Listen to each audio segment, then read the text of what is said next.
The Great Depression, the single greatest economic collapse in modern history.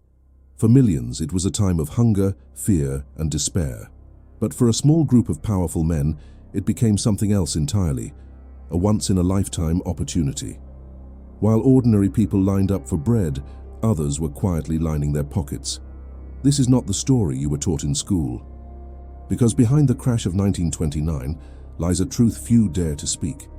The Great Depression was not just survived by the elite, it was engineered for them.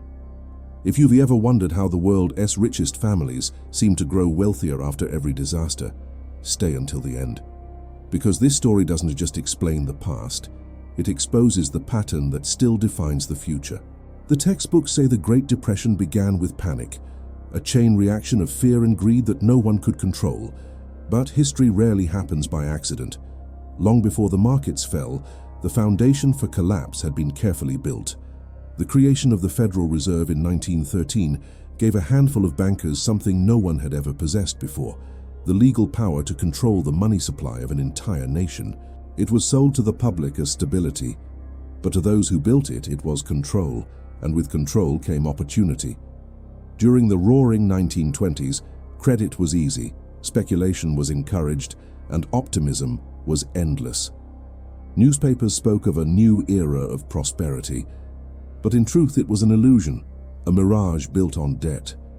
Ordinary Americans were told they could borrow to invest. Small investors mortgaged their homes to buy stocks on margin. And every time they borrowed, the same banks collected interest, the same banks that would later pull the plug. By 1928, while the public celebrated record highs, the insiders were already cashing out. Major banking houses began quietly selling off their shares and withdrawing capital from the market. The Federal Reserve started raising interest rates, choking credit, and tightening liquidity. To most, it seemed like a correction. To those who understood the system, it was preparation. And then, it happened. October 29th, 1929, Black Tuesday.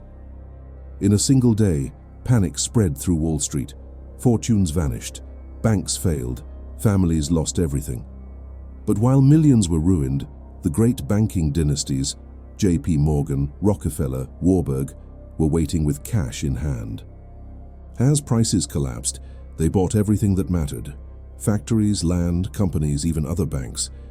Henry Ford once said that the Great Depression wasn't bad luck, it was strategy. Because when credit vanished, small businesses died. And when small businesses died, the giants consumed their remains. Let that sink in for a moment.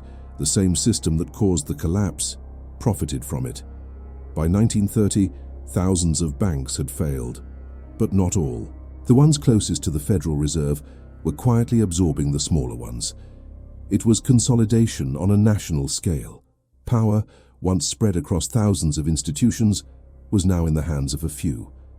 And as the financial elite grew stronger, the average citizen grew desperate. But here's where it gets darker. The Federal Reserve, and the very institution designed to protect the economy, deliberately allowed the money supply to contract by nearly a third. It didn't save the smaller banks. It didn't save the working class. It tightened the noose. Historians often call this policy error. But when a system benefits the same group every time it fails, can we still call it an error? Behind the scenes, the Depression became the perfect storm, a global reset. Across the Atlantic, European economies crumbled under debt. Germany, crushed by reparations after World War I, fell deeper into dependency on foreign loans. American banks stepped in, not to help but to own. The cycle repeated: lend, collapse, acquire, control. And while the people of the world suffered, the United States quietly became the undisputed financial power of the planet. By the end of the 1930s, Wall Street no longer needed to compete. It dictated the terms. But let's pause here and ask, was it all coincidence? Or was it a blueprint, a playbook written long before the crash ever came? Consider this.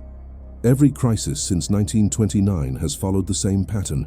The markets boom, credit expands, speculation rises. Then the system tightens, panic sets in, wealth evaporates. But only for the public. The institutions that created the collapse emerge larger than before. The Great Depression was not just a tragedy, it was a lesson, one that the powerful never forgot. By 1933, Franklin Roosevelt launched the New Deal, a massive government spending program that promised hope. But behind the hope was profit. The same corporations that survived the crash now won lucrative government contracts: construction, defense, energy. The public saw recovery. The elites saw revenue. Billions flowed from taxpayer funds into private hands. And perhaps the most haunting truth is that the Great Depression didn't just rebuild America. It rebuilt the world order. When World War II began, the same industrialists and bankers who survived 1929 financed both reconstruction and war production. Crises had become the new frontier of profit. By 1945, the United States stood as the global leader of finance and industry. The Depression had done its work. The weak had been eliminated. The strong had become unshakable. But ask yourself, what if this wasn't the end of the story? What if it was only the beginning? Look at 2008. Look at 2020. Each time, the same cycle: expansion, collapse, consolidation. Each time the same result: the rich get richer, the small disappear, and the same institutions are too big to fail. The Great Depression wasn't an isolated event. It was a prototype.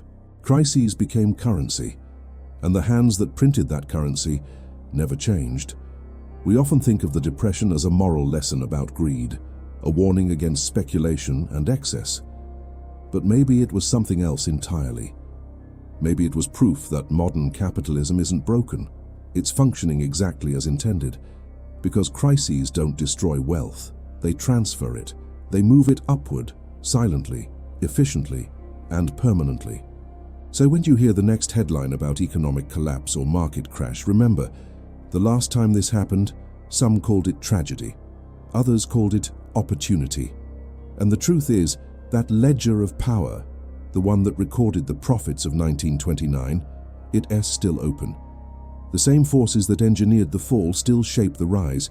If you've made it this far, take a moment to ask yourself, how many times will this pattern repeat before we finally see it for what it is? Because those who understand it don't fear the next collapse, they prepare for it. If this narrative matters to you, follow the hidden ledger. We will continue to trace the ledgers, name the players, and reveal the structures that shape our world. Understanding the past gives us the tools to press for accountability in the present.